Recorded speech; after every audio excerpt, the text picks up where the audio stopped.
Imitons Jésus-Christ. Soyez mes imitateurs comme je le suis moi-même de Christ. 1 Corinthiens chapitre 11, verset 1.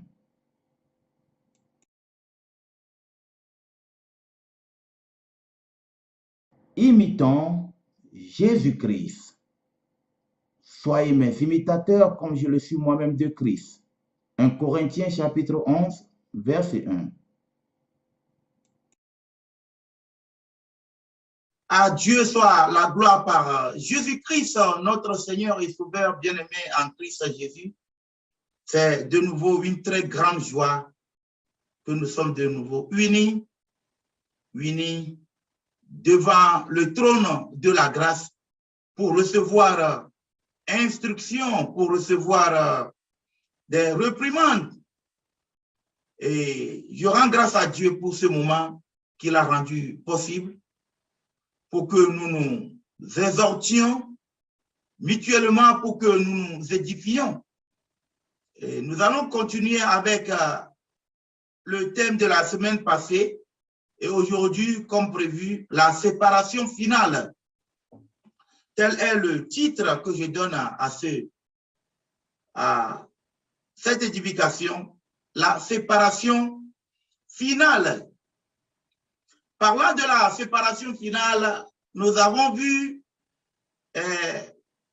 dernièrement sur la séparation d'avec les choses impures, la séparation d'avec le monde, la séparation d'Israël avec les étrangers, d'avec les étrangers. Et aujourd'hui, nous voulons parler de la séparation finale des justes et des impies. Oui, la séparation finale entre les justes et les impies. Donc, bien-aimés dans le Seigneur, sans toutefois tarder, nous allons lire le premier verset dans Ecclésiaste. Si vous y êtes tous, j'attends que tout le monde y soit. Ecclésiaste chapitre 8, le verset 11.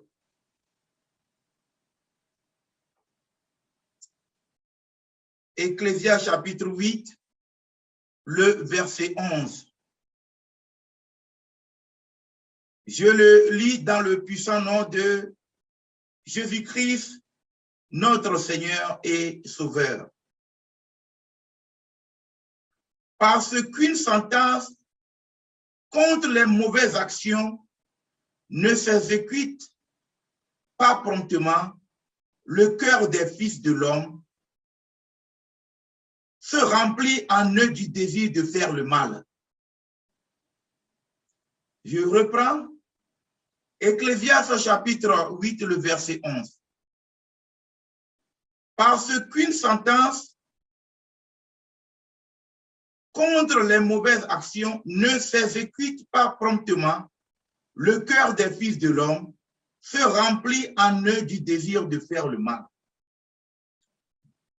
Nous voyons clairement dans ce passage que il y a le cœur des fils de l'homme, le cœur des méchants, se remplissent.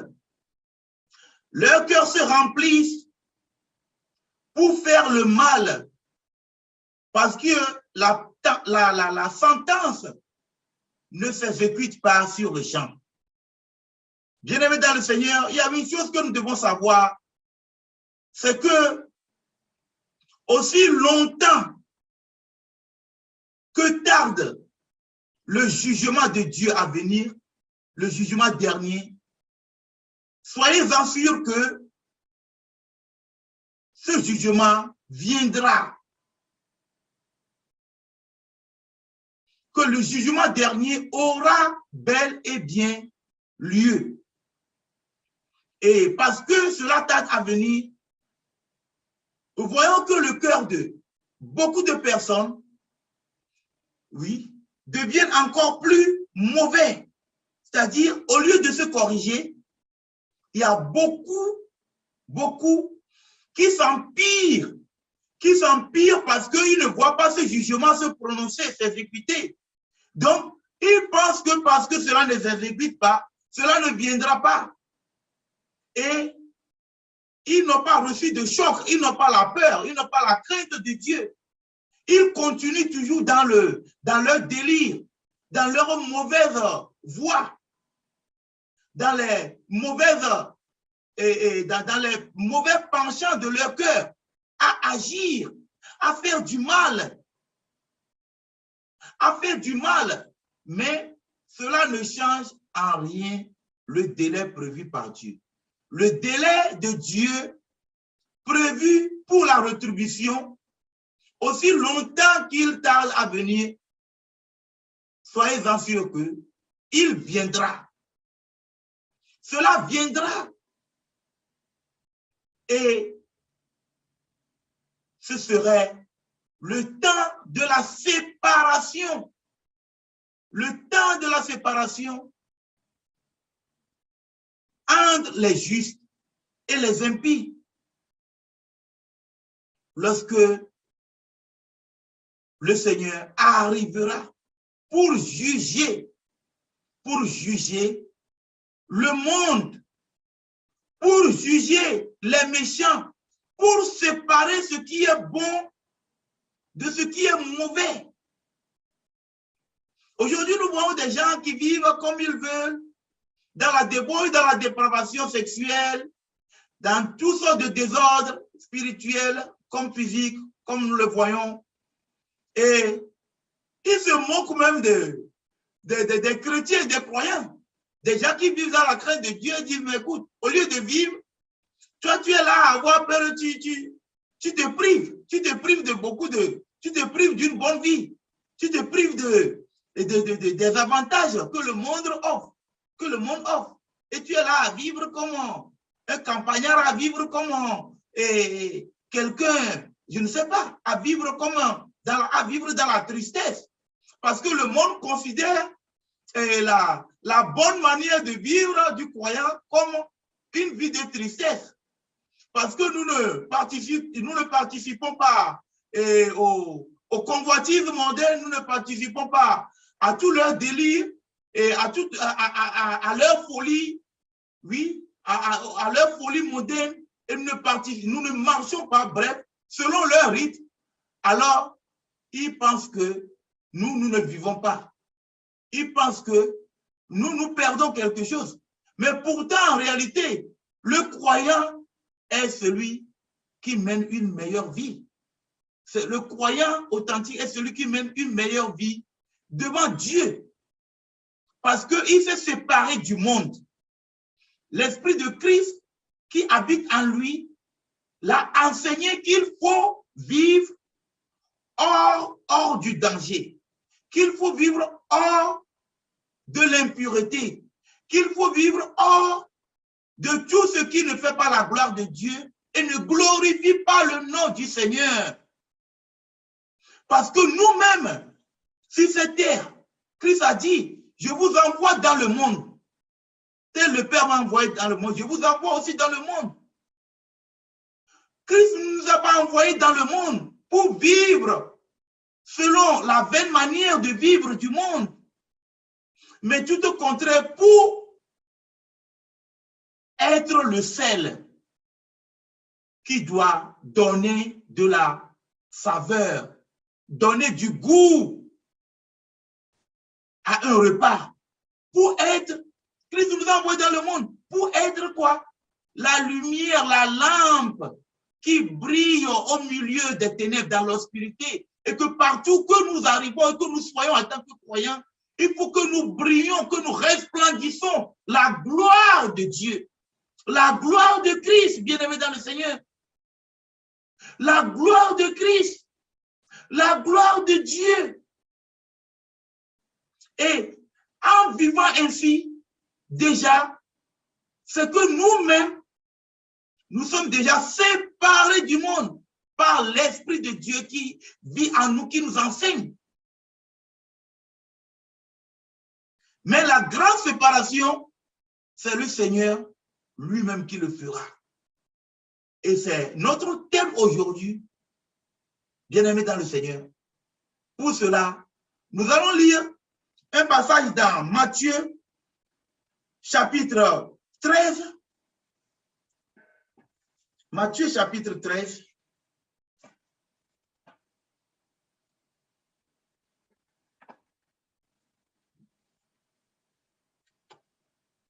Nous allons lire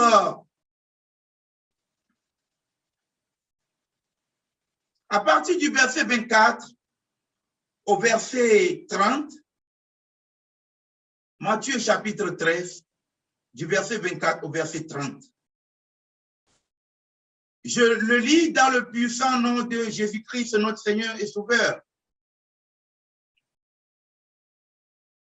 Il leur proposa une autre parabole. Et il dit, le royaume des cieux est semblable à un homme qui a semé une bonne semence dans son champ. Verset 25. Mais pendant que les gens dormaient, son ennemi vint, semant de l'ivraie parmi le blé, et s'en alla. Verset 26. Lorsque l'herbe eut poussé et donné du fruit, l'ivraie parut aussi. Verset 27. Les serviteurs du maître de la maison vinrent lui dire, Seigneur, n'as-tu pas semé une bonne semence dans ton champ? D'où vient donc qu'il y a de l'ivraie?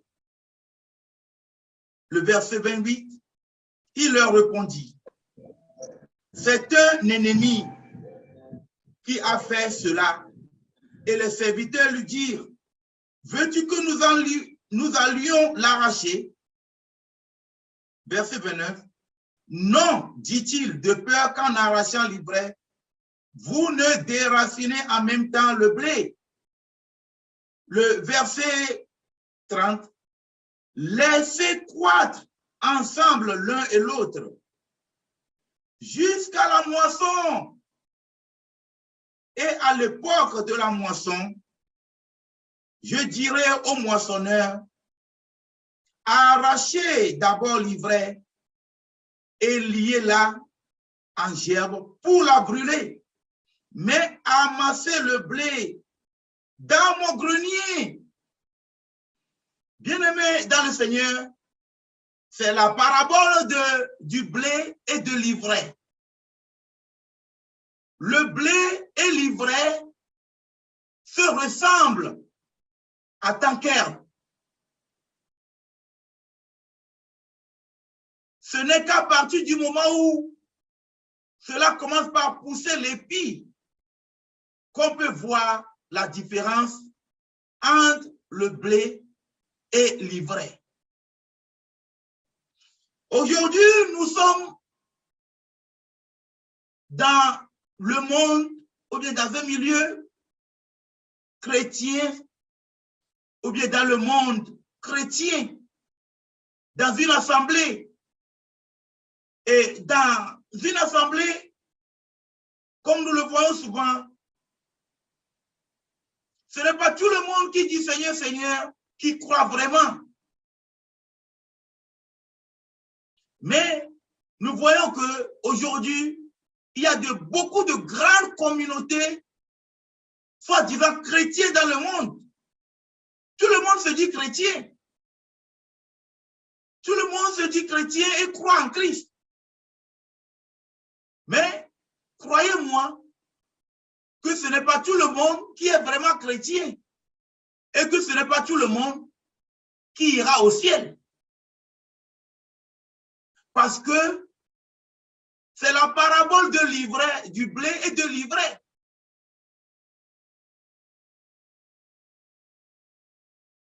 Parce qu'il y a des faux chrétiens que le diable, l'ennemi, a mélangé avec le troupeau de la pâture du Seigneur. Et même certains vrais croyants même ne discernent pas, ne s'en rendent pas compte, des faux frères, des faux sœurs. Mais tous sont ensemble et ils sont en train de croître jusqu'au jusqu'au jour de la moisson. Jusqu'au jour de la moisson du Seigneur.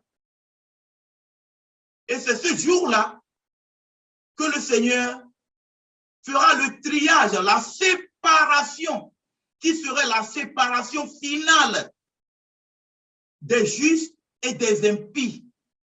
Les justes qui représentent le blé et les impies qui représentent l'ivraie.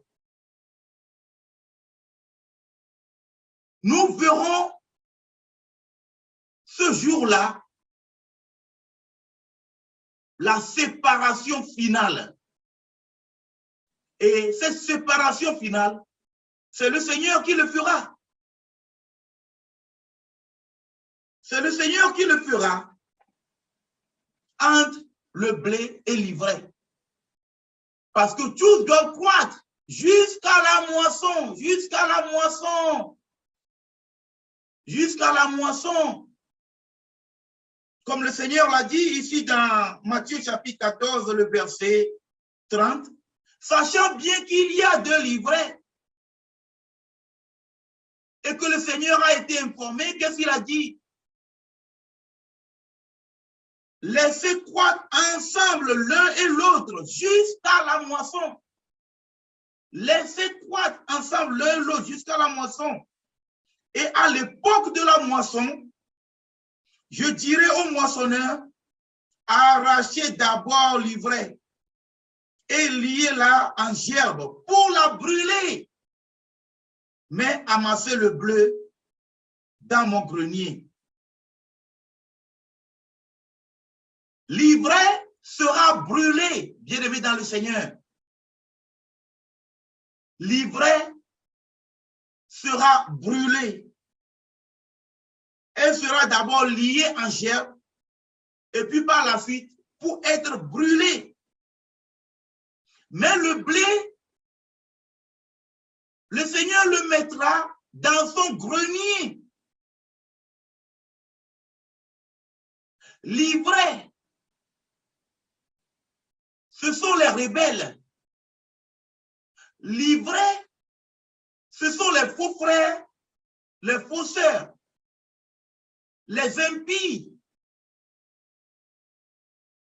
L'ivraie, c'est ceux qui n'ont aucune relation personnelle avec le Seigneur, mais prétendent l'avoir.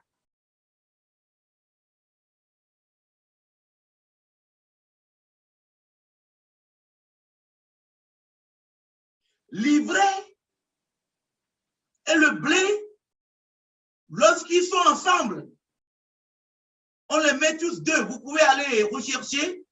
Il y a beaucoup de possibilités aujourd'hui pour faire des recherches, même avec Google. Ou bien si vous allez sur Wikipédia, vous pouvez voir. Les deux plantes à l'état initial, vous ne saurez les différencier. Vous ne saurez les différencier. Tout comme nous voyons aujourd'hui, tout le monde se dit chrétien. Mais c'est seulement le Seigneur qui connaît bien le cœur de tout un chacun. Et le Seigneur connaît ceux qui lui appartiennent. Ceux qui lui appartiennent sont le blé qu'il mettra dans son grenier. Mais ceux qui ne lui appartiennent pas, qui constituent l'ivraie, seront fait quoi? Attachés, liés, pour être brûlés. Pour être brûlés, bien-aimés dans le Seigneur. Et quand nous prenons le verset 25,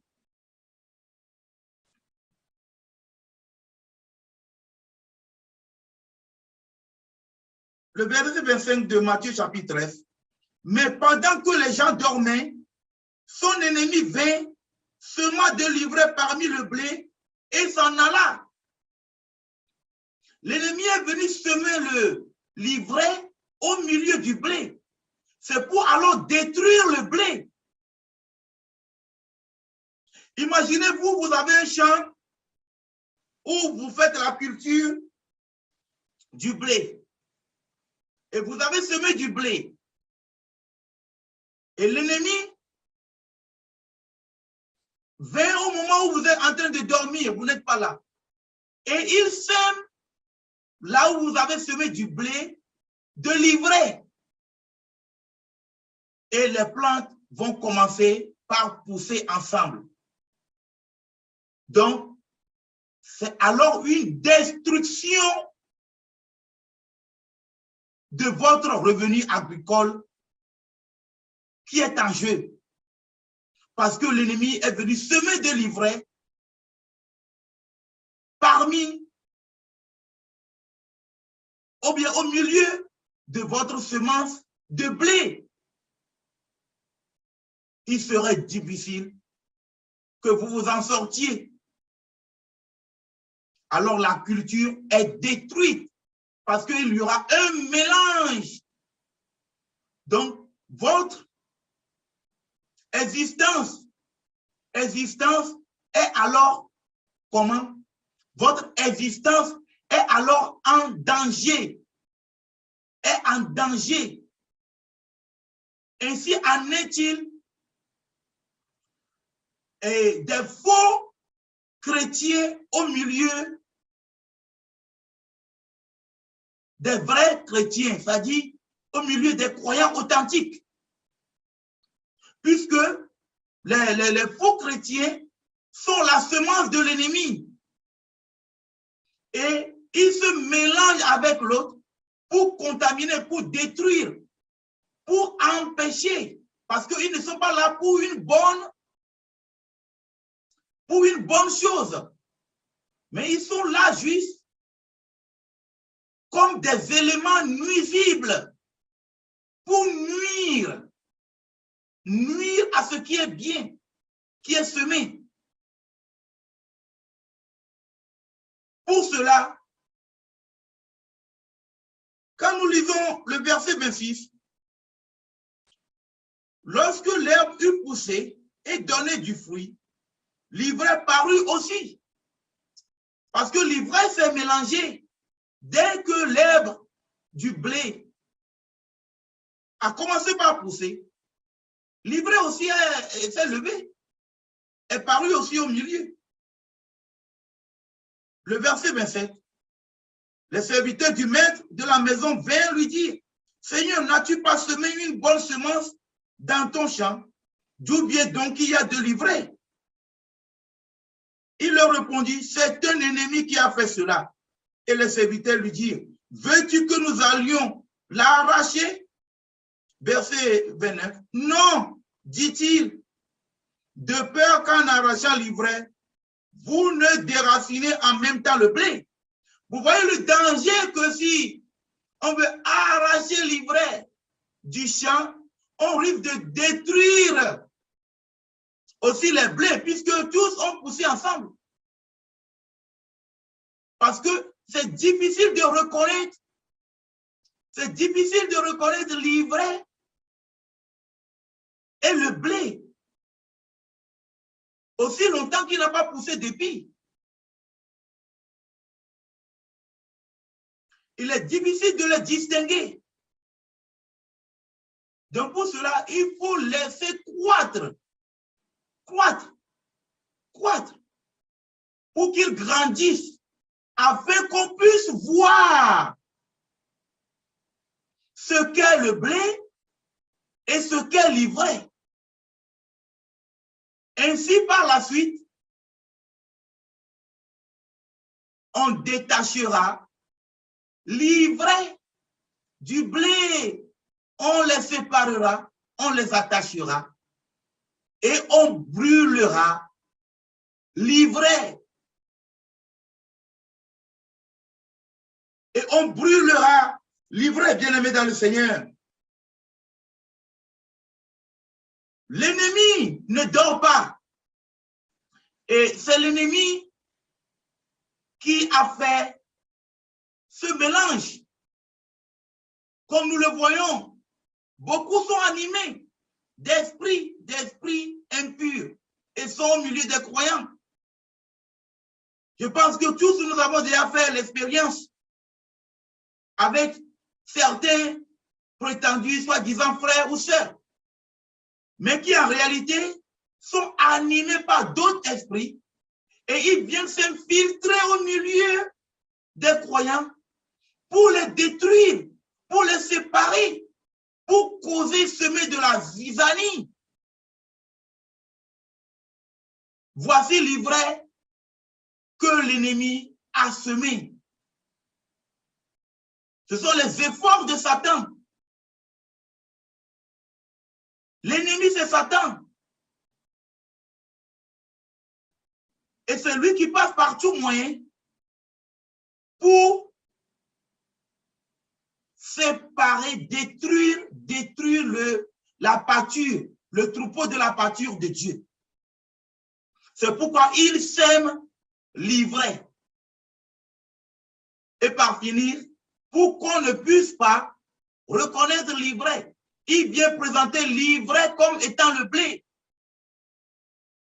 Afin que l'on pense que l'ivraie, en réalité, c'est du blé. Mais le Seigneur a dit, laissez-les croître ensemble. Parce qu'une fois qu'ils sont devenus grands, la différence entre les deux plantes est facile à voir. On peut alors les distinguer. Mais quand c'est petit, il est impossible de les distinguer. Lorsque j'étais enfant, il y a une chanson que j'entendais les bonnes femmes chanter, et une chanson qu'on chantait dans ma langue cantique, qui disait que au jour J, au dernier jour, au jour du jugement, qu'il y aura un triage, une séparation du Seigneur, une séparation finale entre les méchants et les justes, entre les justes et les impies. Mais c'est lorsque j'ai commencé par lire la parole de Dieu et arrivé à ce passage que j'ai compris alors d'où venait l'inspiration de ce cantique que nos bonnes mamans chantaient lorsque j'étais encore petit. C'est ainsi que j'ai compris cela. Bien-aimés dans le Seigneur, lorsque nous prenons le verset 30, laissez croître ensemble l'un et l'autre jusqu'à la moisson. Et à l'époque de la moisson, je dirais au moissonneur, arrachez d'abord l'ivraie et liez-la en gerbe pour la brûler, mais amassez le blé dans mon grenier. Amassez le blé dans mon grenier. Donc, il y a là une séparation. Une séparation. Et nous voyons que l'ivraie aussi, c'est l'effort de Satan.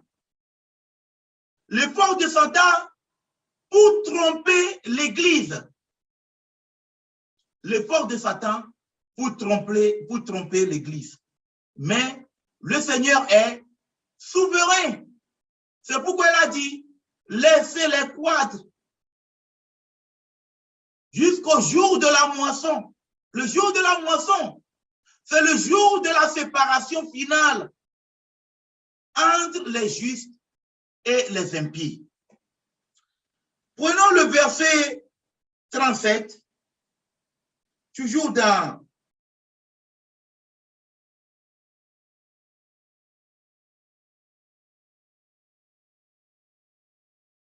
Matthieu chapitre 13. Nous allons voir l'explication de la parabole du blé et de l'ivraie.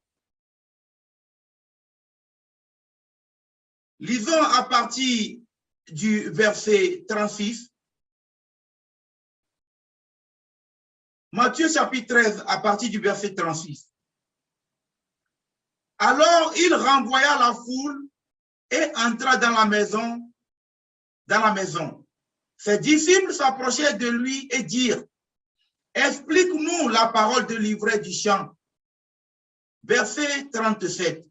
Il répondit, « Celui qui sème la bonne semence, c'est le Fils de l'homme. » Le verset 37, celui qui sème la bonne semence, c'est le Fils de l'homme. Donc ce verset même nous confirme que le Seigneur est le vrai semeur du salut.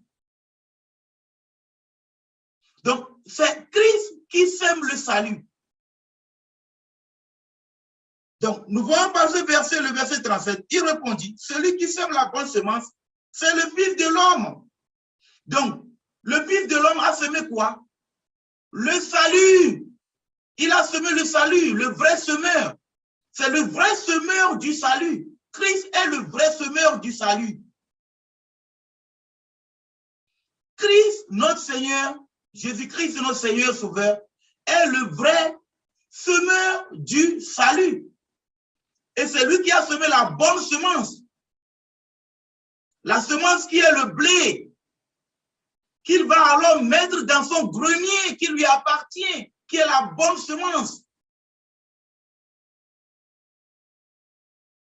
Le verset 38, même si nous voulons rester un peu sur le verset 37, et nous devons comprendre que Christ a dit dans Jean chapitre 6, le verset 44, nul ne vient au Père. Dans Jean chapitre 6, le verset 44, lisons-le.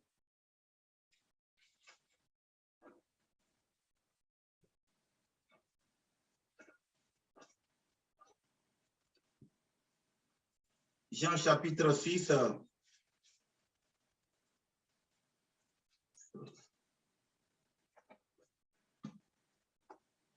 Jean chapitre 6, le verset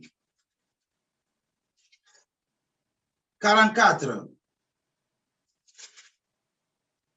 Je le lis dans le puissant nom de Jésus-Christ.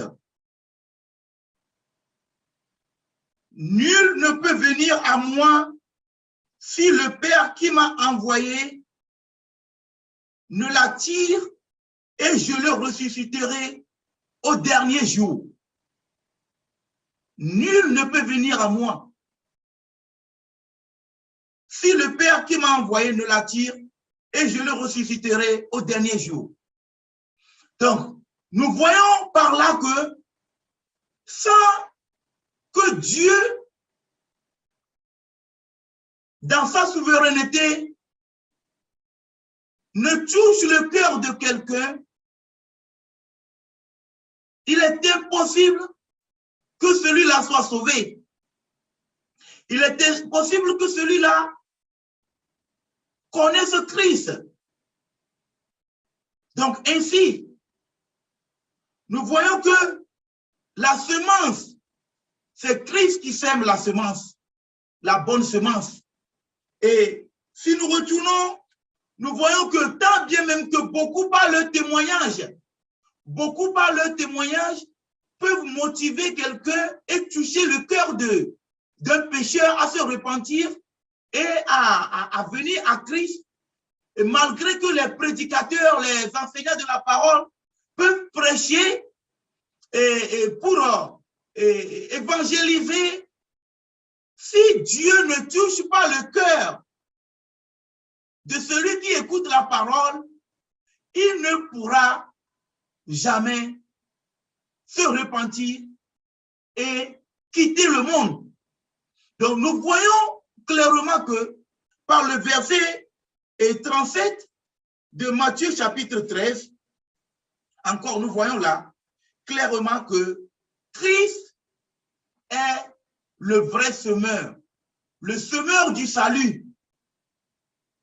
Cela nous explique et nous confirme que c'est Christ qui est le semeur du salut.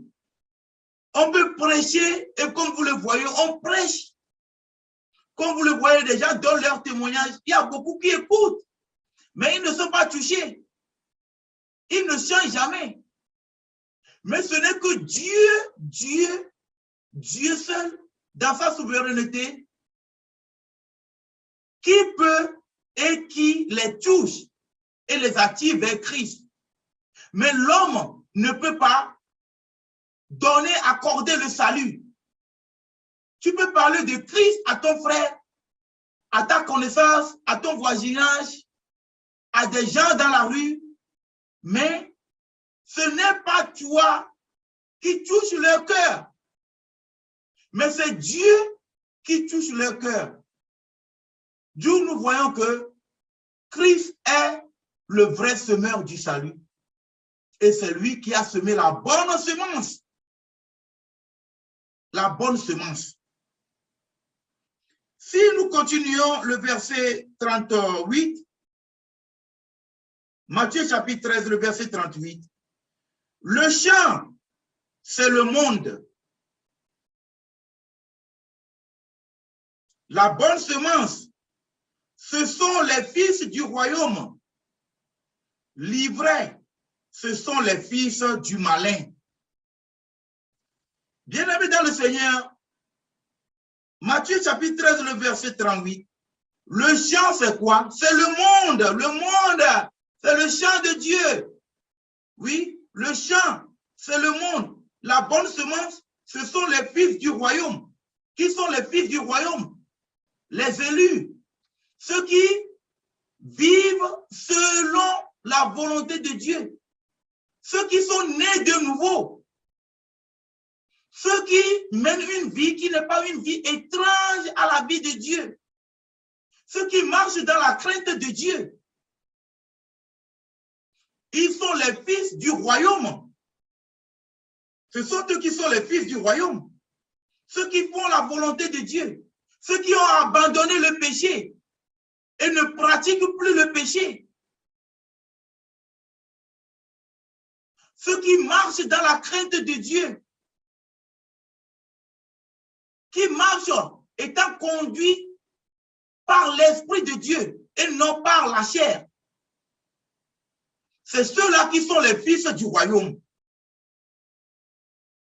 L'ivraie, ce sont les fils du malin. Les fils du malin, qui sont ceux qui mènent une vie sale, impure, une vie désapprouvée par le Seigneur, une vie contraire à la vie de Dieu.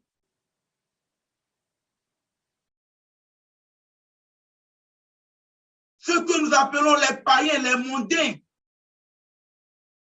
qui sont baignés dans la dépravation sexuelle, qui vivent dans leur folie mondaine, qui ont une vaine manière de vivre, sans la crainte de Dieu, sans la honte. Bien-aimés dans le Seigneur, le verset 39, l'ennemi qui l'a semé, c'est le diable. La moisson, c'est la fin du monde. La moisson, c'est la fin du monde. Les moissonneurs, ce sont les anges. Les moissonneurs, ce sont les anges. Les anges qui vont aider Christ dans le jugement à exercer le jugement, bien-aimé dans le Seigneur, à exercer le jugement.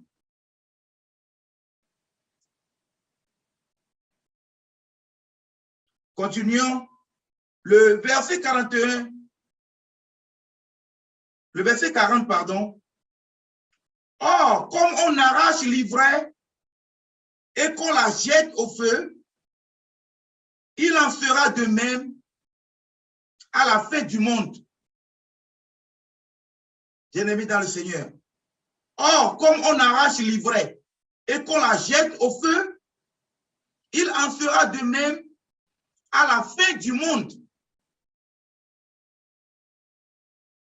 Le verset 41, le Fils de l'homme enverra ses anges qui arracheront de son royaume tous les scandales et ceux qui commettent l'iniquité. Le Fils de l'homme enverra quoi? Ses anges qui arracheront de quoi? D'où? Qui arracheront d'où? De son royaume tous les scandales. Tous les scandales que nous voyons aujourd'hui, au moment J, au jour J, tous ces scandales seront comment? Arrachés. Arrachés. Ils seront arrachés. Arrachés du royaume. Et tous ceux qui commettent l'iniquité, ils seront arrachés du royaume. Arrachés. Donc quand nous écoutons, nous entendons arracher, quand on arrache quelque chose, ce n'est pas avec gentillesse qu'on le fait. On arrache avec une force. Donc il faut comprendre que ce serait vraiment un châtiment terrible qu'ils vont subir. Un châtiment terrible, bien aimé dans le Seigneur. Le verset 42, et ils les jeteront dans la fournaise ardente, où il y aura des pleurs et des grincements de dents. Le verset 43, alors les justes resplendiront comme le soleil dans le royaume de leur Père, que celui qui a des oreilles pour entendre, entende. Bien-aimés dans le Seigneur, quand nous revenons ici au verset 39, l'ennemi qu'il a semé, c'est le diable. La moisson, c'est la fête du monde. Les moissonneurs, ce sont quoi? Ce sont les anges. Les moissonneurs sont les anges. Les moissonneurs sont les anges. Si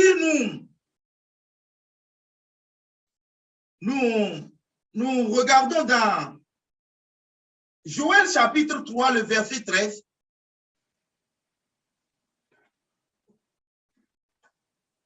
Joël chapitre 3, le verset 13, si un frère y est, il peut aussi le lire. Je lis la parole de Dieu.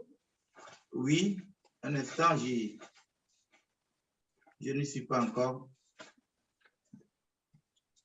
Joël chapitre 3, le verset 13. Oui, vas-y frère. Je lis la parole de Dieu. Joël chapitre 3, verset 13.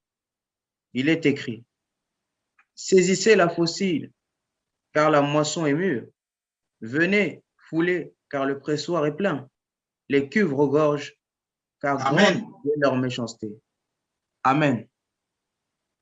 Saisissez quoi? La faucille. C'est avec la faucille qu'on fait la moisson. On saisit la faucille et on coupe, on arrache. Donc, vous voyez comment se fera la moisson. Saisissez la faucille, car la moisson est mûre. Venez fouler, car le pressoir est plein. Les cuves regorgent, car grande est quoi? Leur méchanceté. Car grande est leur méchanceté. Donc, tous les scandales seront arrachés du royaume. Les moissonneurs vont moissonner ainsi. Et c'est avec les faucilles. Vous connaissez les faucilles. C'est un vieil instrument qu'on utilise pour couper le blé. Souvent, certains ont la forme d'un demi-cercle. C'est un genre de couteau et qui est d'une manière accroché attaché à un bâton et qu'on utilise pour couper, pour arracher, pour arracher. Donc, comme nous le voyons ici, c'est ainsi que se fera la moisson. Saisissez la faucille, car la moisson est mûre. Venez fouler, car le pressoir est plein. Les cuves regorgent, car grande est leur méchanceté. Il y a une précision que leur méchanceté est si grande. Et c'est comme ça que les anges vont moissonner, vont faire la moisson. La moisson, comme nous venons de le lire dans Matthieu chapitre 13. Dans Matthieu chapitre 13, les moissonneurs, ce sont les anges. Les anges, Dieu se sert des anges, se sert de ces anges pour exercer son jugement. Pour exercer son jugement. Ce que beaucoup ignorent, Dieu se sert de ces anges pour exercer son jugement. Nous allons lire même un passage dans Matthieu chapitre 24, 31. Matthieu chapitre 24, 31.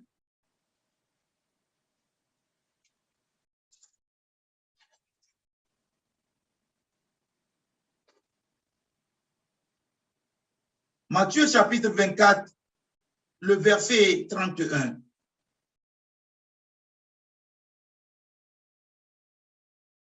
Je le lis dans le puissant nom de Jésus-Christ. Il enverra ses anges avec la trompette retentissante et ils rassembleront ses élus des quatre vents d'une extrémité des cieux à l'autre. Donc, quand les scandales seront arrachés, les élus seront alors comment? Les élus seront alors rassemblés, seront mis à part. Il y aura une séparation. Donc, les élus seront mis à part. Les élus seront mis à part. Et tout ça là, ce sont les anges qui feront ce travail. Ce sont les anges qui feront ce travail. Il enverra ses anges avec la trompette retentissante et ils rassembleront ses élus des quatre vents, d'une extrémité des cieux à l'autre. Donc les anges sont au service du Seigneur. Et Dieu se sert des anges pour exercer le jugement. Et pour arracher tout scandale du royaume, nous allons voir un exemple de comment le Seigneur s'est servi de ses anges pour arracher un scandale du monde, même si ce scandale existe encore aujourd'hui. Nous allons dans Genèse chapitre 19. Genèse chapitre 19. Pour voir un exemple de jugement.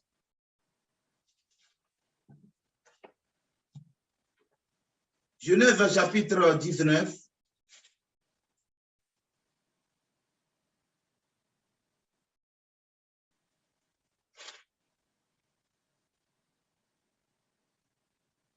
Si nous y sommes, Genèse chapitre 19, nous allons voir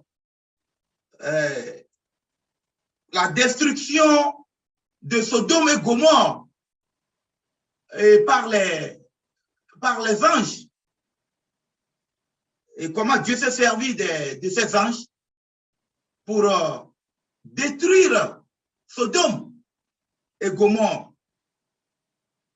Nous allons lire à partir du... Nous allons lire à partir du verset... À partir du verset 9, à partir du verset 9, Genèse 19, à partir du verset 9.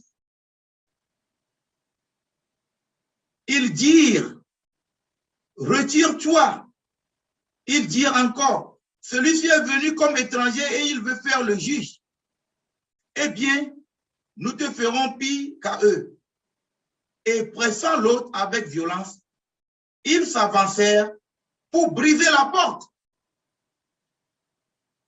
Le verset 10, les hommes étendirent la main, firent rentrer l'autre vers eux dans la maison et fermèrent la porte. Le verset 11, et ils frappèrent d'aveuglement les gens qui étaient à l'entrée de la maison, depuis le plus petit jusqu'au plus grand, de sorte qu'ils se donnèrent une peine inutile pour trouver la porte. Ça, ce sont les anges. Les anges qui ont frappé d'aveuglement du plus petit jusqu'au plus grand, de ces hommes infâmes, de ces hommes abominables et remplis de toutes sortes de vices et toutes sortes de dépravations sexuelles, toutes sortes d'immoralité sexuelle. Et les anges les ont frappés d'aveuglement. Le verset 12, les hommes dirent à l'autre, qui as-tu encore ici, Jean, fils et fille, et tout ce qui t'appartient dans la ville, fais-les sortir de ce lieu. Le verset 13, car nous allons détruire ce lieu, parce que le cri contre ses habitants est grand devant l'Éternel. L'Éternel nous a envoyés pour le détruire. Pour le détruire. Le verset 14, l'autre sortit et parla à ces gens qui avaient pris ses filles. Levez-vous, dit-il, sortez de ce lieu, car l'Éternel va détruire la ville. Mais aux yeux de ces gens, il parut plaisanter. Avant de continuer, je vais ouvrir une parenthèse ici. Souvent, il arrive qu'on nous parle des choses sérieuses et des choses capitales, des choses pour sauver des paroles. On nous donne des avertissements pour sauver notre âme, pour sauver notre vie. On nous donne des conseils précieux qui valent plus que l'or et l'argent. Et les gens prennent cela comme de la plaisanterie.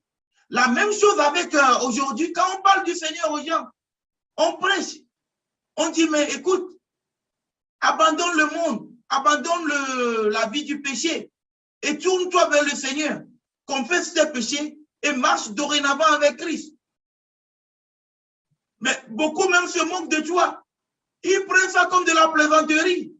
La même chose que les gendres de l'autre, les gendres de l'autre, ceux qui devaient se marier avec ses filles. Ils ont pris l'avertissement et la mise en garde de l'autre juste comme de la plaisanterie. Et cette plaisanterie, le fait de n'avoir pas pris en compte cet avertissement les a coûté la vie. Les a coûté la vie.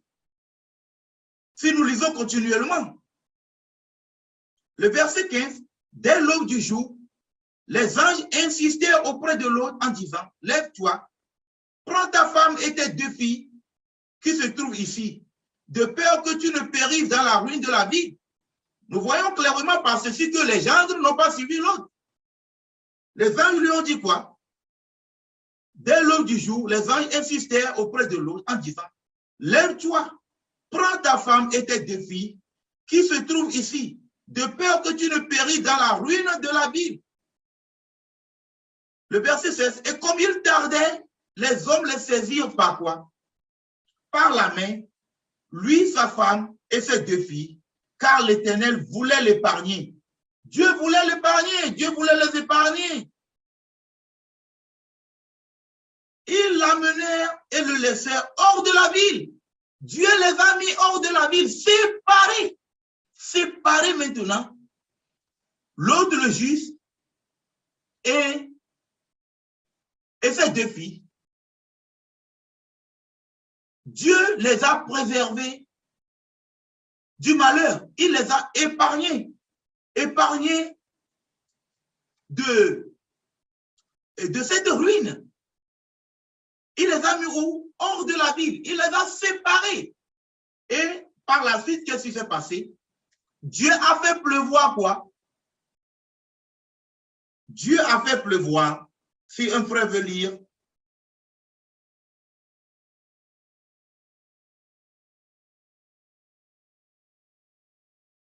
À partir du verset 23, Genèse chapitre 19, le verset 23.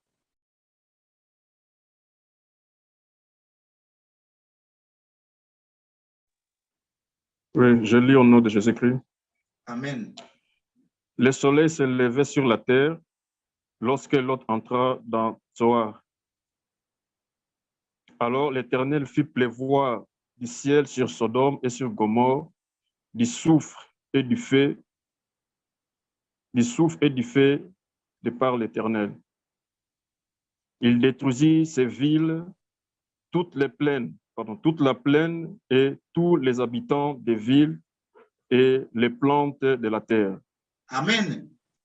Amen. Amen. Genèse chapitre 19 du verset 23, verset 24. Le soleil se levait sur la terre lorsque l'autre entra dans Zoar. Alors l'Éternel fit pleuvoir quoi? Du ciel sur Sodome et sur Gomorrhe, du souffle et du feu, de par l'Éternel. Le verset 25, il détruisit ces villes. Il détruisit ces villes et les plantes de la terre. Vous voyez, tel Dieu a séparé l'autre. A séparé l'autre et ses deux filles.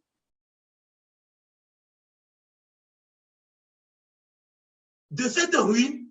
Normalement, sa femme aussi était sur le point d'être sauvée, mais à cause de la désobéissance, et du non-respect de la volonté de Dieu, elle a péri. Et nous n'allons pas rentrer beaucoup, ce n'est qu'une petite parenthèse, mais nous voyons ici comment Lot et ses deux filles furent épargnés de ce malheur, de cette ruine. Dieu les a séparés. Les anges les ont pris. Ils tardaient. Comme ils hésitaient, les anges les ont pris par la main et les ont fait sortir hors de la ville. Hors de la ville. Et par la suite, les laissèrent hors de la ville. Les anges les laissèrent hors de la ville. Et par la suite, qu'est-ce qui s'est passé? Dieu a fait pleuvoir du souffle et du feu sur Sodome et Gomorrhe. Et c'est ainsi que se passera aussi au jour de la moisson. Sodome et Gomorrhe, ces hommes infâmes, ces hommes abominables qui habitaient là, ils ont vécu l'enfer sur terre. L'enfer sur terre. Parce que c'est le jugement de Dieu qui s'est prononcé sur eux. Quand la Bible nous parle toujours du feu, être brûlé, comme nous avons lu avant, et le livret qui sera lié pour être brûlé, cela parle du jugement de Dieu. Et cela parle de l'enfer, du châtiment éternel. Du châtiment éternel.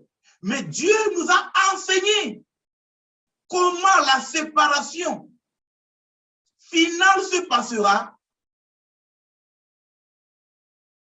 en exerçant le jugement sur Sodome et Gomorrhe à cause de la croissance de leur méchanceté, à cause de leurs abominations, à cause de leur vie abominable, à cause de leur vie perverse, à cause de leur vie d'immoralité.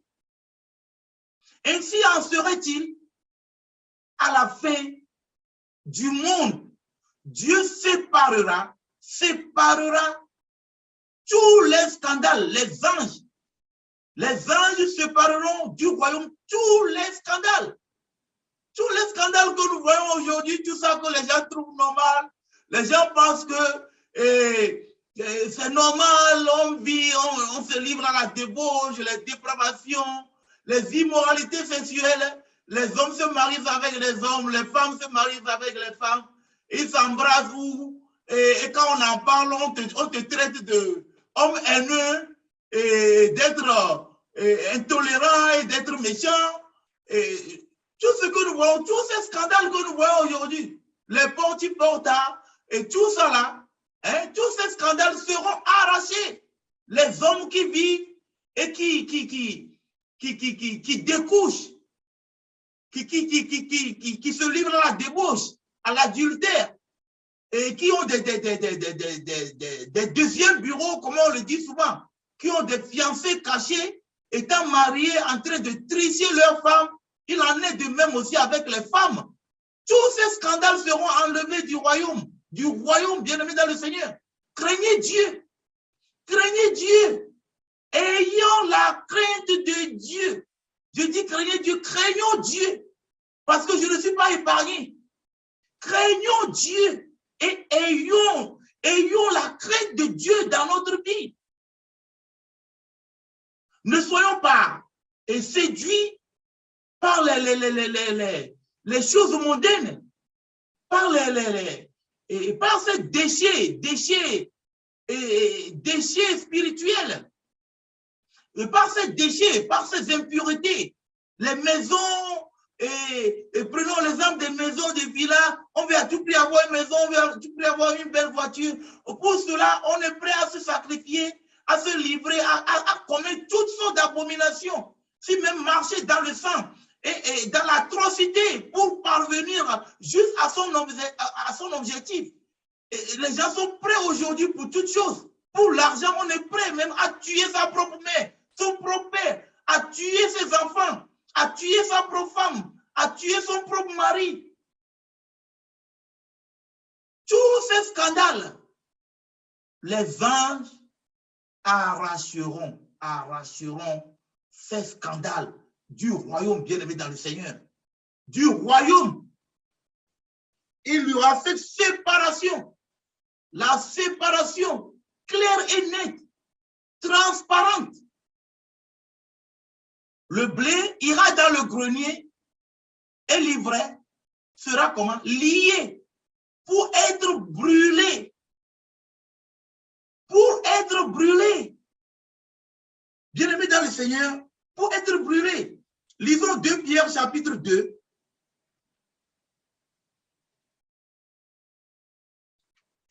2 Pierre chapitre 2. À partir du verset 4. Il y a un passage là qui m'inspire.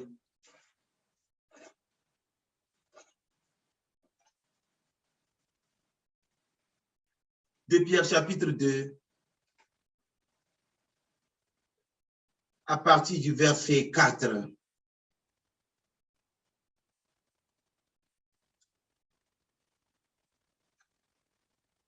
Car si Dieu n'a pas épargné les anges qui ont péché, mais s'il les a précipités dans les abîmes de ténèbres et les réserve pour le jugement. Verset 5.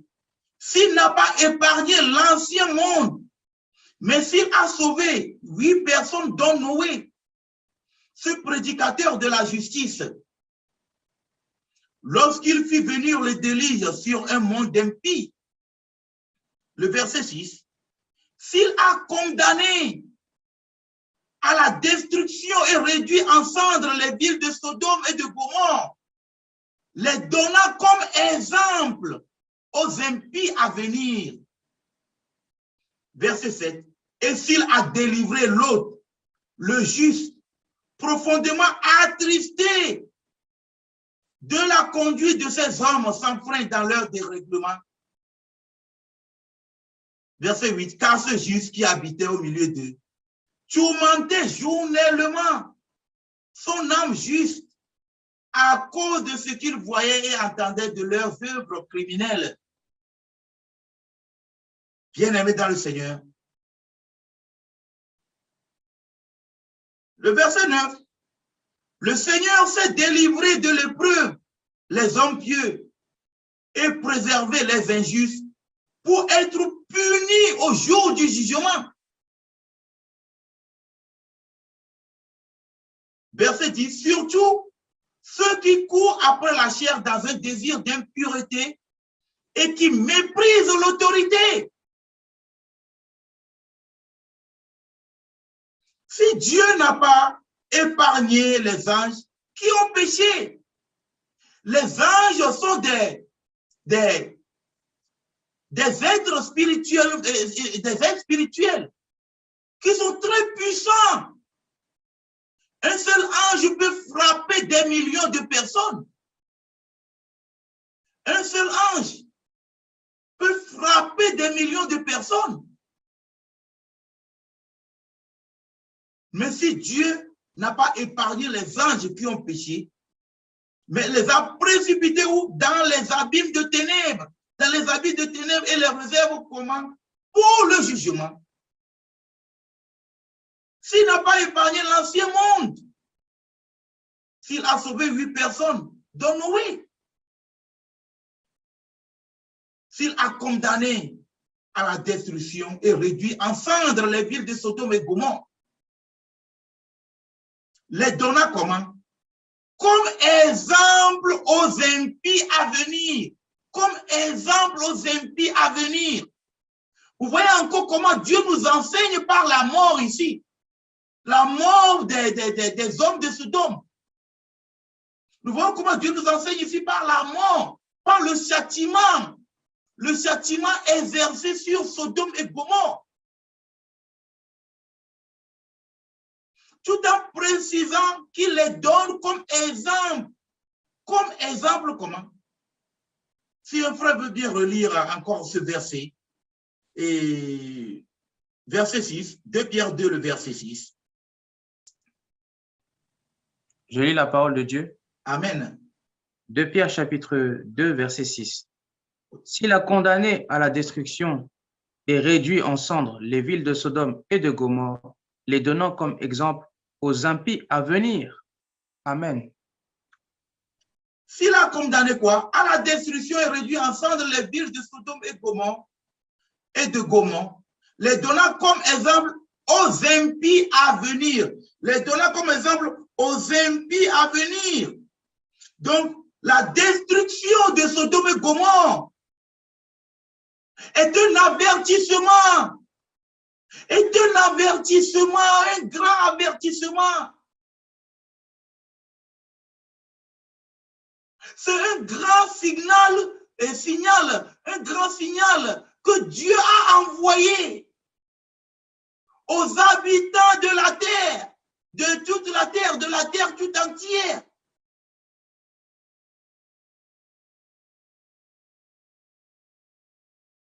Pour leur dire qu'on ne se moque pas de Dieu et que ce que l'on aura semé, l'on le récoltera aussi. Comme c'est écrit dans Galates chapitre 6, le verset 7. On ne se moque pas de Dieu. Ce que l'on aura semé, l'on le récoltera aussi.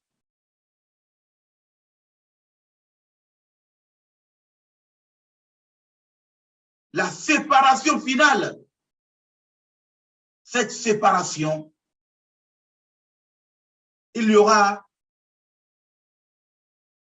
des grincements de dents, des pleurs et des grincements de dents. Quand vous voyez que c'est écrit quelque part des pleurs et des grincements de dents, comprenez que le châtiment, c'est un châtiment éternel. Ce n'est pas un châtiment limité. C'est un châtiment éternel. Quand on pleure, c'est parce qu'on n'arrive pas à se délivrer de la situation. On tient aux douleurs en grinçant les dents. Et le Seigneur en a fait mention à maintes reprises.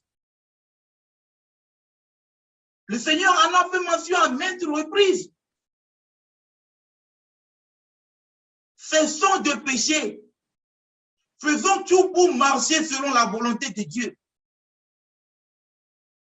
Efforçons-nous Efforçons-nous d'entrer dans son royaume et dans son repos. Efforçons-nous de nous présenter devant Dieu. De nous présenter purs, sans tache, ni ride devant Dieu. Efforçons-nous, bien-aimés dans le Seigneur. Efforçons-nous de marcher dans la crainte de Dieu, de marcher selon les ordonnances du Seigneur. Efforçons-nous de faire sa volonté et prions, demandons à Dieu de nous fortifier et de nous donner la force nécessaire dont nous avons besoin pour tenir ferme devant toutes les tentations. Car de nous-mêmes, nous ne le pourrons pas. Mais lorsque nous lui demandons,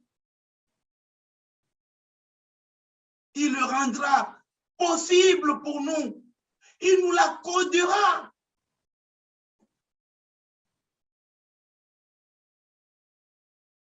Je pense à Matthieu chapitre 20, où le Seigneur dit que tout ce que vous demandez par la foi, vous l'aurez. Je crois Matthieu chapitre 20, le verset 21, si j'ai... Matthieu chapitre 20, le verset 21.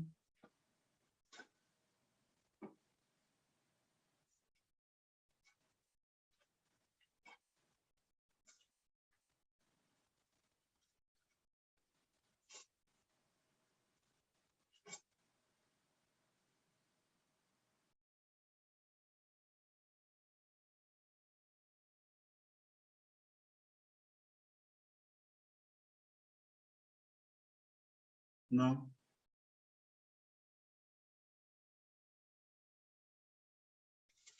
Je crois Matthieu chapitre 21.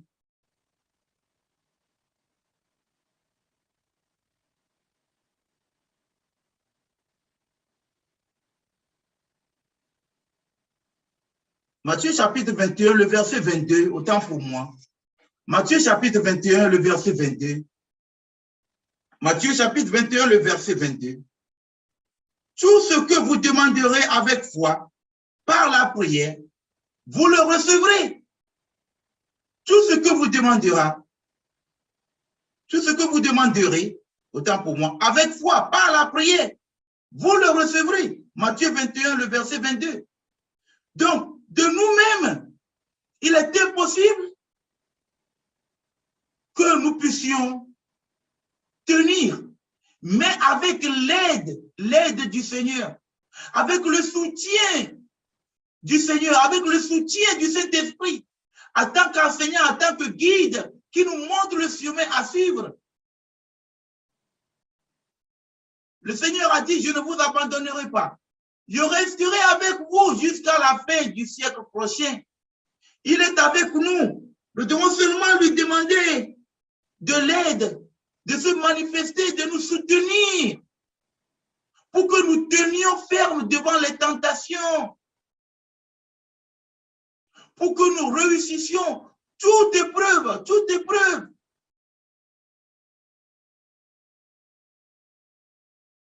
Afin que nous demeurions continuellement justifiés par la foi en Christ.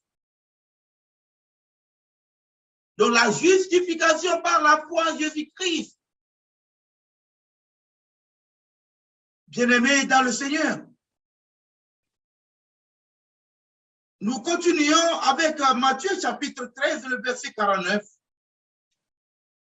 Matthieu chapitre 13, le verset 49.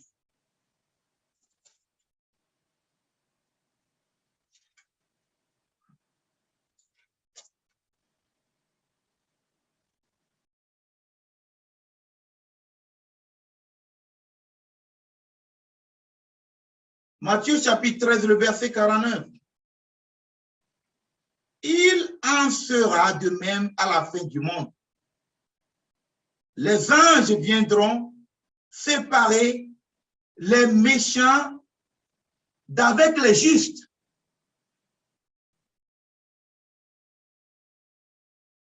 Matthieu chapitre 13, le verset 49. Il en sera de même à la fin du monde. Les anges viendront séparer quoi? les méchants d'avec les justes. Le verset 50, et ils les jetteront où? Dans la fournaise ardente. Dans la fournaise ardente, où il y aura des pleurs et des grincements de dents. Nous allons reprendre la lecture à partir du verset 47. Matthieu chapitre 13 du verset 47 au verset 50. Le royaume des cieux est encore semblable à un filet jeté dans la mer et ramassant des poissons de toute espèce. Je m'arrête d'abord ici. Le royaume des cieux est encore semblable à quoi? À un filet jeté dans la mer et ramassant des poissons de toute espèce. Vous voyez, quand le pêcheur va à la pêche, il jette le filet et il ramasse les poissons de différentes espèces. Après, on finira par faire quoi? Par trier les poissons espèce par espèce. Voilà encore une parabole ici, la parabole du filet, qui a de grandes révélations. Le verset 49 et 48, pardon, autant pour moi. Quand il est rempli, les pêcheurs le tirent et après s'être assis sur le rivage, ils mettent dans des vases ce qui est bon et ils jettent ce qui est mauvais. Donc les pêcheurs, lorsqu'ils font la pêche, ils ramassent, leur filet ramène quoi? Les poissons de toute espèce. Après, ils font quoi? Ils s'asseyent. Ils s'asseyent sur le rivage. Et qu'est-ce qu'ils font? Ils font le triage. Et ils séparent ce qui est bon de ce qui est mauvais. Et qu'est-ce qu'ils font du mauvais? Ils jettent le mauvais. Ils jettent cela. Qui veut posséder quelque chose qui n'est pas et qui ne lui servira à rien, qui n'est d'aucune utilité, qui n'est pas bon, on le jette. Ce qui ne nous sert à rien, on le jette. Vous voyez la parabole du filet. Le verset 49, il en sera de même à la fin du monde. Voilà encore une grande démonstration de la séparation finale entre les justes et les impies. Donc, les anges viendront séparer les méchants d'avec les justes. Les anges feront quoi? Ils viendront séparer les méchants d'avec les justes. Et le verset 50. Et ils jetteront dans la fournaise ardente où il y aura, et ils les jetteront, autant pour moi, et ils les jetteront dans la fournaise ardente où il y aura des pleurs et des grincements de dents. Et des grincements de dents. Les anges, Dieu se sert de ces anges pour exercer le jugement. Vous voyez ici encore, ce sont les anges qui viennent maintenant séparer les méchants d'avec les justes. Les anges qui viennent encore séparer les méchants d'avec les justes. Et nous allons lire dans 2 Thessaloniciens, chapitre 1, du verset 7 au verset 10. Nous allons voir là de grandes révélations.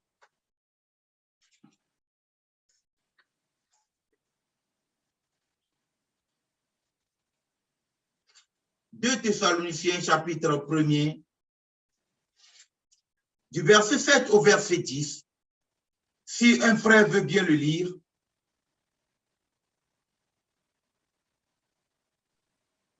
Même nous pouvons le lire à partir du verset 5.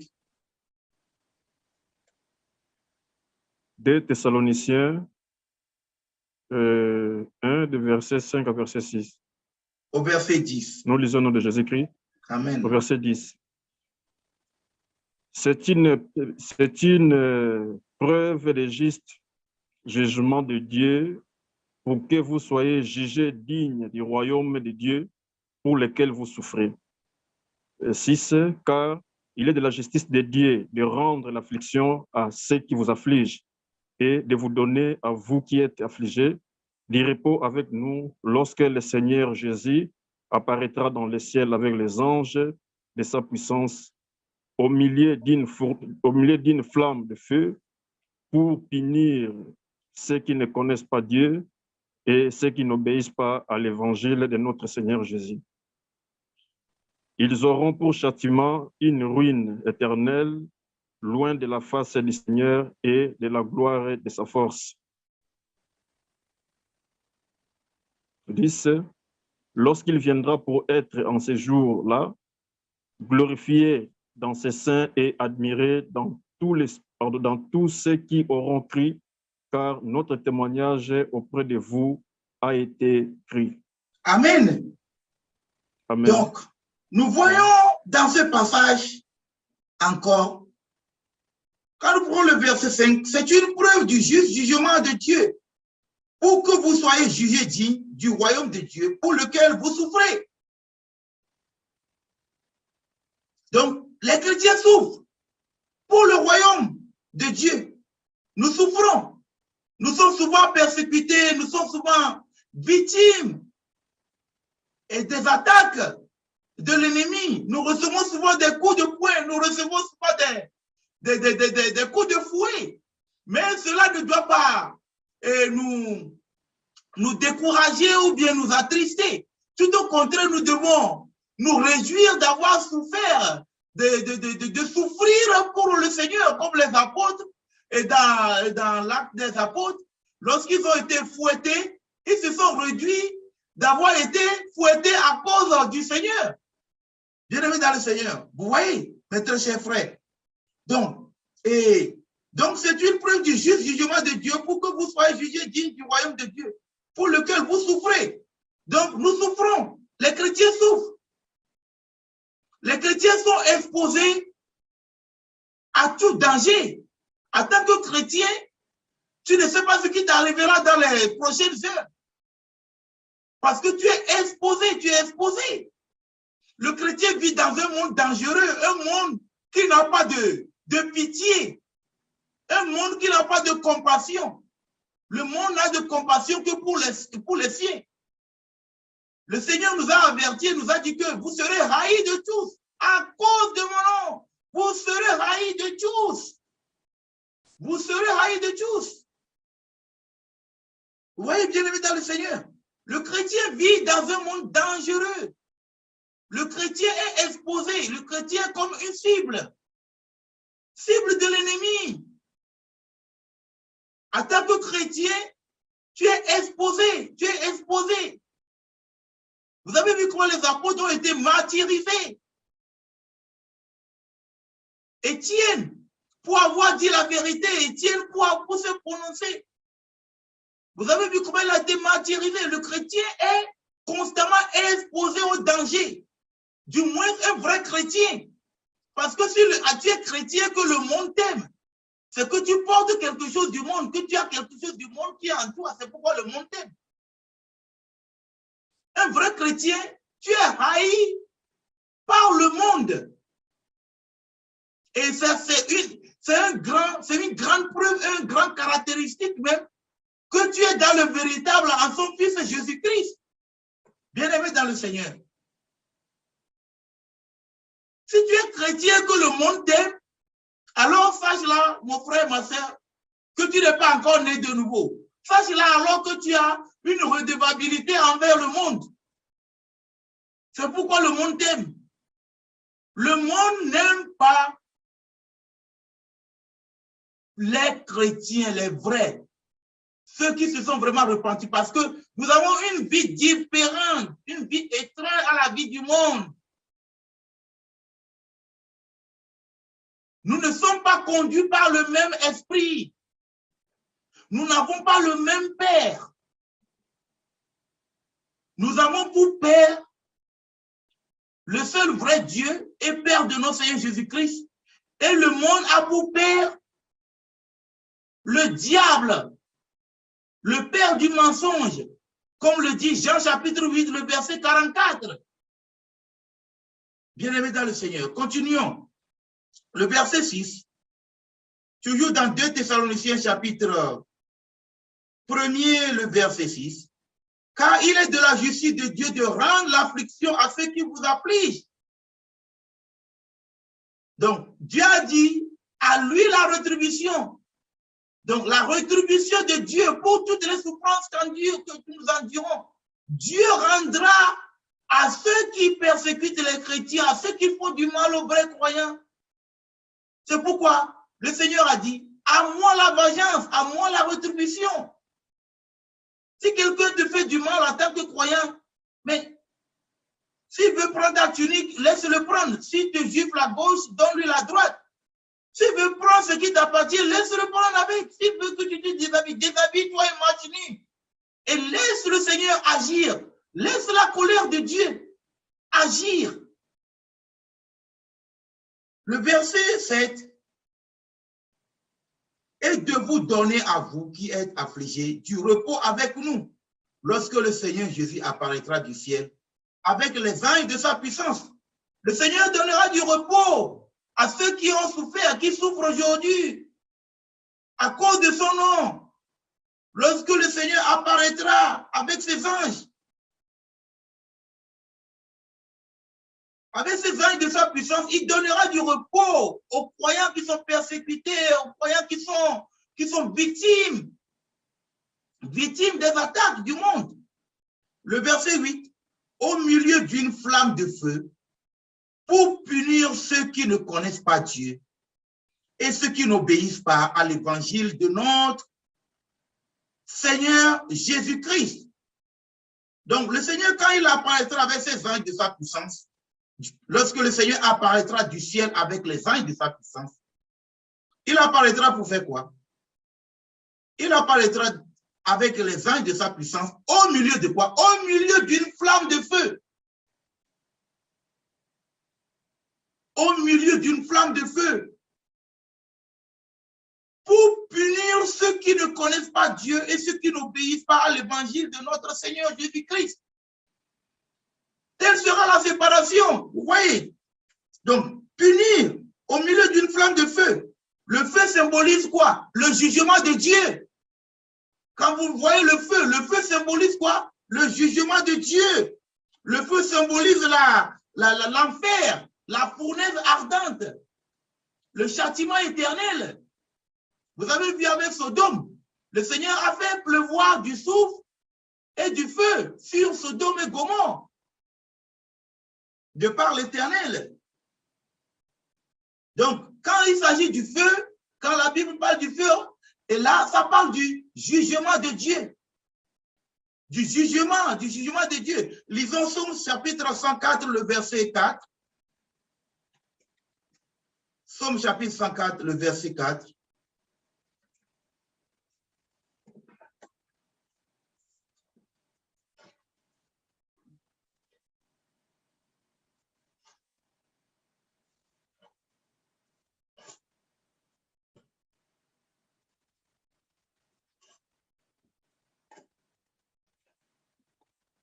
Somme chapitre 104, le verset 4.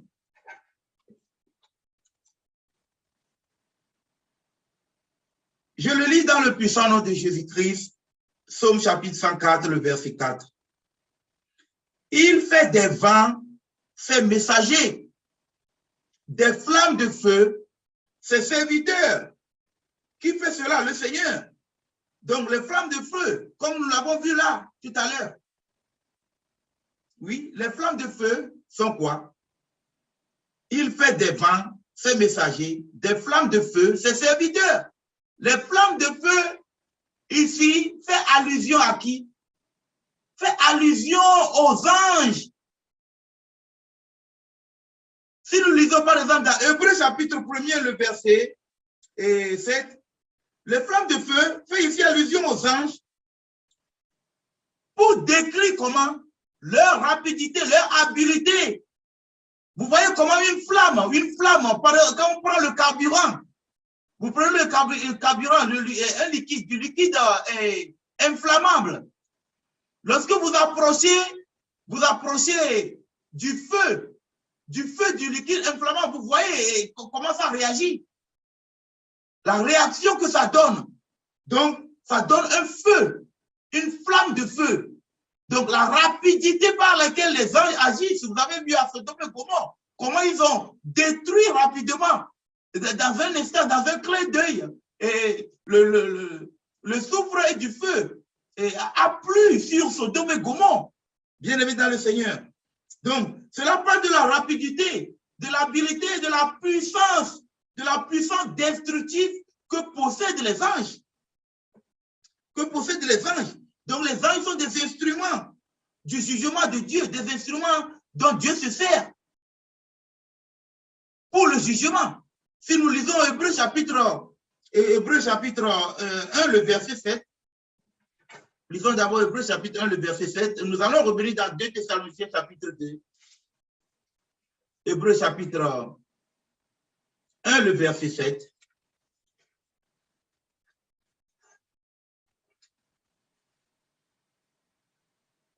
Hébreux chapitre 1, le verset 7. Je le lis dans le puissant nom de Jésus-Christ. De plus, il dit des anges, il fait de ses anges des esprits et de ses serviteurs une flamme de feu. Une flamme de feu. Donc, nous voyons ici que les anges sont soumis à qui? Au Fils de Dieu, Jésus-Christ, comme nous l'avons vu dans Psaume 104, le verset 4. Donc, nous voyons clairement ici que les anges représentent les flammes de feu, comme nous l'avons vu. Comment ils réagissent, dans leur rapidité, comment ils détruisent, dans leur habileté, la puissance destructive qu'ils possèdent. Nous voyons clairement cela ici. Revenons dans 2 Thessaloniciens chapitre 1er, le verset 8. Au milieu d'une flamme de feu, pour punir ceux qui ne connaissent pas Dieu et ceux qui n'obéissent pas à l'évangile de notre Seigneur Jésus-Christ. À l'évangile de notre Seigneur Jésus-Christ. Donc, ceux qui n'obéissent pas, qui sont ces gens-là qui n'obéissent pas? Ceux qui ne connaissent pas Dieu, les païens, les mondains, les impies, les méchants, tous ceux qui commettent et pratiquent le péché, ne connaissent pas Dieu. Et ceux-là n'obéissent pas à l'évangile de notre Seigneur Jésus-Christ non plus. Puisqu'ils ont une vie qui est étrange à la vie de Dieu. Bien-aimés dans le Seigneur.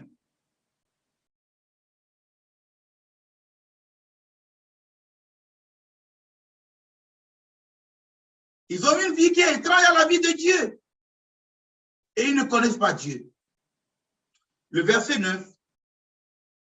Ils auront pour châtiment une ruine éternelle loin de la face du Seigneur. Loin de la face du Seigneur, ils auront quoi? Ils auront pourquoi? Ils auront pour châtiment quoi? Une ruine éternelle. Une ruine éternelle. Loin de la face du Seigneur et de la gloire de sa force. Donc quand nous parlons de ruine, il n'est pas question de la destruction totale. Ça veut dire que ils subissent un châtiment continuel. Un châtiment continuel. Quand on dit quelqu'un est ruiné, la personne est toujours là. Bon, quand on parle ici de la ruine, ce n'est pas que c'est un châtiment éphémère. Il n'est pas ici question d'un châtiment éphémère, d'une punition éphémère, mais il est ici question d'une punition continuelle, éternelle, une ruine éternelle. C'est pourquoi la Bible parle ici de ruine éternelle. Une ruine éternelle. Ils auront pour châtiment une ruine éternelle. Le feu ardent la fournaise qui ne s'éteint jamais, le feu dont la flamme ne s'éteint jamais, qui brûle, qui continue de ronger, de brûler continuellement. Dans une ruine éternelle, loin de la face du Seigneur et de la gloire de sa force. En lisant ce passage, cela m'a inspiré l'histoire de Lazare, du pauvre Lazare, et de l'homme riche.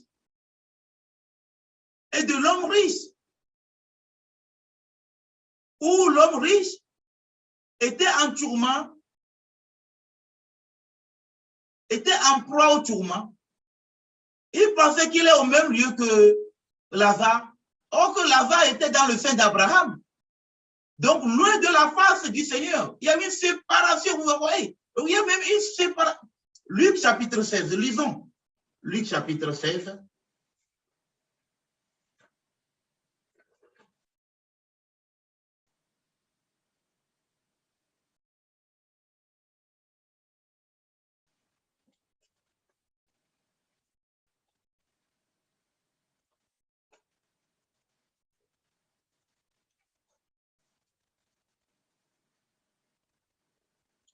Luc chapitre 16, lisons à partir du verset 24,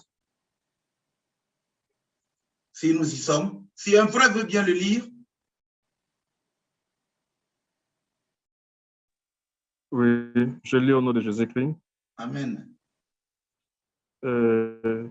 Il s'écria, Père Abraham, aie pitié de moi, et envoie Lazare pour qu'il trempe les bouts de son doigt dans l'eau et me rafraîchisse la langue, car je souffre cruellement dans cette flamme. Chapitre 25. Abraham répondit, mon enfant, souviens-toi que tu as réussi tes biens pendant ta vie et que Lazare a eu le mot pendant la sienne. Maintenant, il est ici, consolé, et toi, tu souffres. 26. D'ailleurs, il y a entre nous et vous un grand abîme, afin que ceux qui voudraient passer d'ici vers vous ou de là vers nous ne puissent le faire. Amen. Amen. Merci, frère. Amen. Donc, nous voyons comment, lorsque le riche était en proie au tourment, il pensait que entre lui et puis Abraham et Lazare, ils sont dans le même lieu. Non. Le châtiment, la honte éternelle, le châtiment divin, le jugement dernier, oui, et que les hommes subiront, les méchants, les impies. Ils le subiront loin de la face du Seigneur. Parce que le sein d'Abraham est considéré comme étant le ciel. Et le séjour des morts est considéré comme l'enfer. Donc, loin de la face. Donc, il y a une séparation. Il y avait une séparation. Et c'est ce que Abraham lui a fait savoir dans le verset 26. D'ailleurs, il y a entre nous et vous un grand abîme, afin que ceux qui voudraient passer d'ici vers vous, ou de là vers nous, ne puissent le faire. Donc, il y a une séparation finale et éternelle entre les justes et les impies. Entre les justes et les impies. Vous voyez, bien aimé dans le Seigneur. Si nous retournons dans 2 Thessaloniciens chapitre 1er, 2 Thessaloniciens chapitre 1er,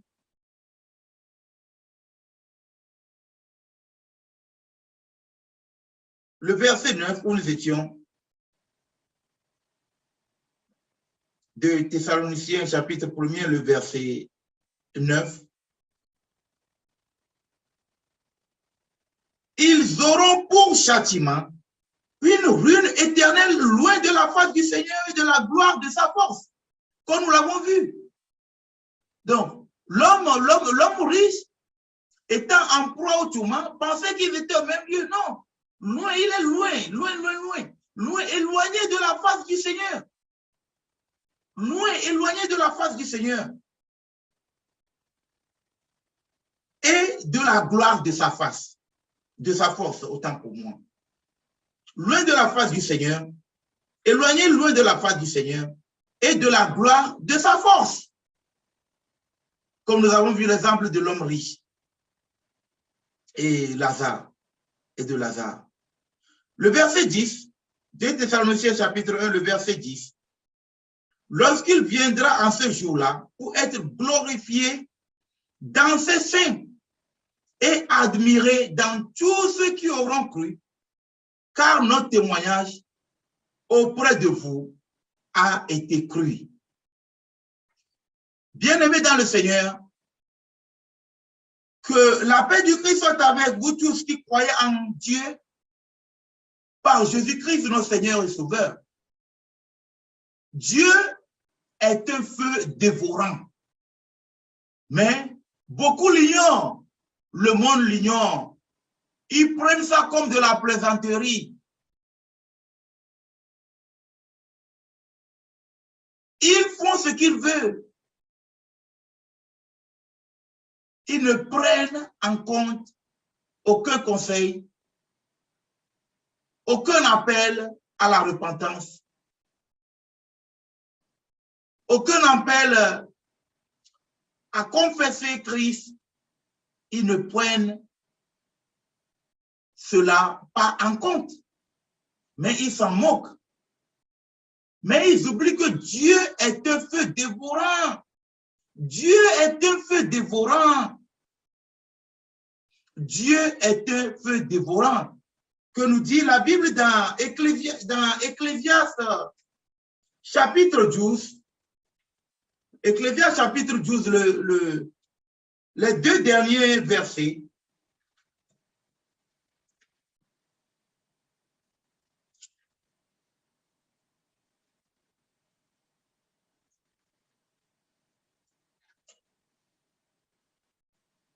Ecclésiaste chapitre 12, les deux derniers versets.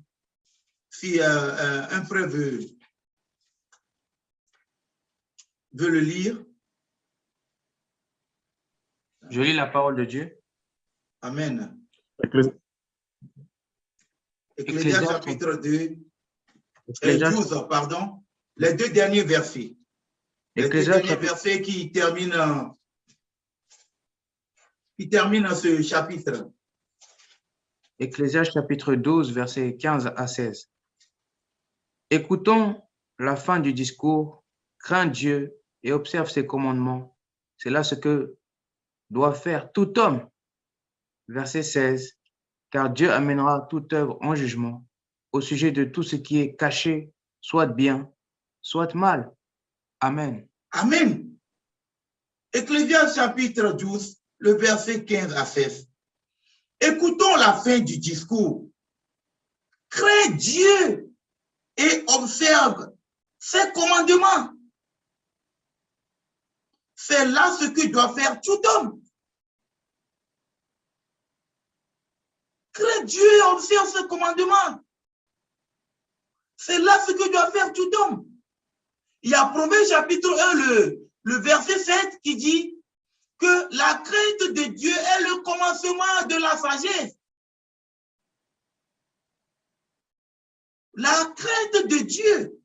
La crainte de Dieu est encore la crainte de Dieu, bien-aimé dans le Seigneur. Que personne ne vous séduise avec de l'argent, avec de l'or, avec du diamant, avec des pièces précieuses ou quoi que ce soit pour vous détourner de la crainte de Dieu. Parce que beaucoup se laissent facilement corrompre dès qu'ils voient les futilités du monde, j'appelle ça. Quand ils voient les choses périssables du monde, ils sont séduits et se laissent corrompre. C'est ce qui conduit beaucoup dans la perdition et dans la ruine éternelle.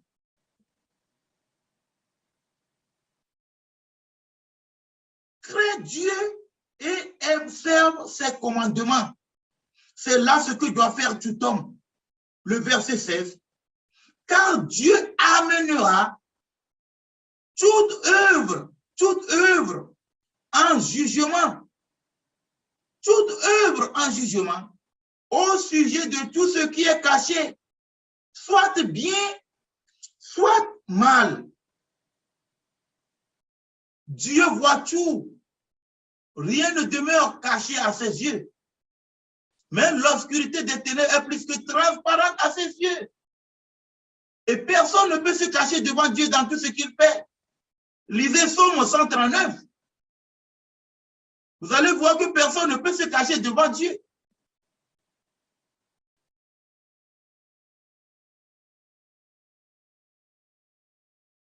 Dieu amènera toute chose, toute œuvre, en quoi? En jugement, au sujet de tout ce qui est caché, soit bien, soit mal.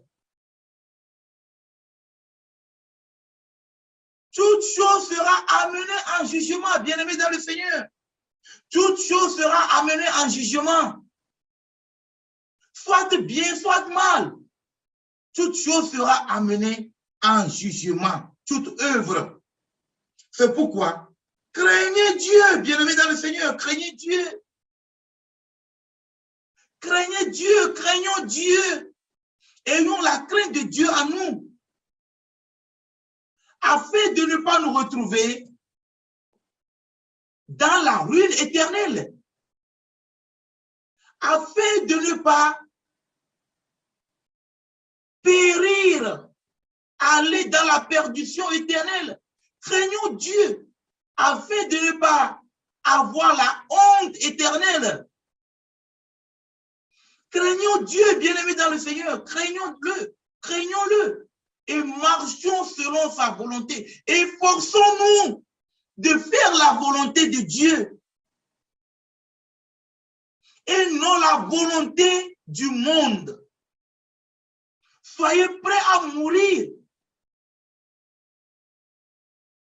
pour Christ que de préférer faire la volonté du monde pour survivre physiquement, même mourir spirituellement pour quelqu'un qui a vraiment été sauvé, arraché du monde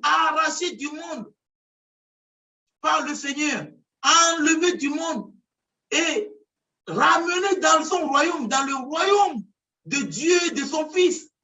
Celui-là connaît la valeur, il connaît la préciosité d'être en Christ, d'être sauvé, d'être délivré de la captivité du diable. Pour cela, nous devons nous efforcer